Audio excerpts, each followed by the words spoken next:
আপু, আপনি আমার ননদ না, আপনি হচ্ছেন আমার বোন। হ্যাঁ, আপনি আমাকে আপনার বোন ভাবি কথাগুলো বলেন। ভাবি একদমই ভাবার দরকার নাই, হ্যাঁ? আপনার জন্য এত ভালো, ভালো সম্বন্ধ আনার পরেও আপনার ছেলে পছন্দ হয় না। এই সমস্যা, ওই সমস্যা। নিশ্চয়ই আপনার কোনো বয়ফ্রেন্ড আছে, তাই না? হ্যাঁ? আরে আমি আপনার এই লাইফটা পার করে আসছি না। কি বলেন? আপনার যদি কারো সাথে কোনো রিলেশন থাকে আপনি আমাকে বলেন। আপনার ভাইকে, আপনার পুরা ফ্যামিলিকে রাজি করানোর দায়িত্ব আমার। এটা এখন আমারও পরিবার, তাই না? আপনি আমার বোন না? আপনি আমাকে বলেন। একদম মন খুলে বলেন, কোনো সমস্যা নাই। আমি সবারই রাজি করানোর দায়িত্ব আমার। আমি রাজি করাই ফেলব। আপনি বাস আমাকে খুলে বলেন। ২ বছরের রিলেশন। এই তো দেখছেন আমি কেন জানি বুঝে গেছি যে আপনার রিলেশন আছে কারো সাথে। নাহলে এত ভালো সম্বন্ধ মানুষ মানা কেমনে করে? তো ছেলে কি করে? হ্যাঁ, হ্যাঁ, হ্যাঁ। মাশাআল্লাহ, মাশাআল্লাহ সবই তো ভালো। আর আপু এরেঞ্জ ম্যারেজ কেন করবেন? এরেঞ্জ ম্যারেজে কেউ কারোরে চিনে? দেখেন আপনার ভাই আর আমি এরেঞ্জ ম্যারেজ করছি। আমাদের সাথে কোনো কিছু ম্যাচ আছে?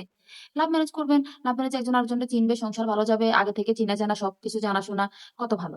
আচ্ছা, আচ্ছা, আচ্ছা আপু। ঠিক আছে। Thank you. আপনি আমাকে বলছেন একদম ভালো হইছে। এখন শুধু আপনার ভাই অফিস থেকে আসুক। আমি ওকে বলি রাজি করায় ফেলব। ঠিক আছে?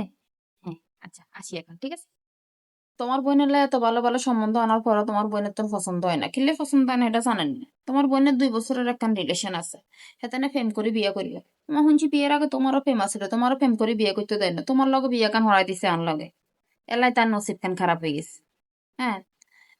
যাইবা তোমার বোনেরে ঠাস ঠাস করে দুকা লাগাই দিবা আর মুখের উপর মানা করে আইবা যে কোনো প্রেম টেম করে বিয়ে করন যাইতো না। যে হুলার লগে আমরা বিয়ে দিয়াম সেই হুলার লগে মানতে চিনি চলতে হইব।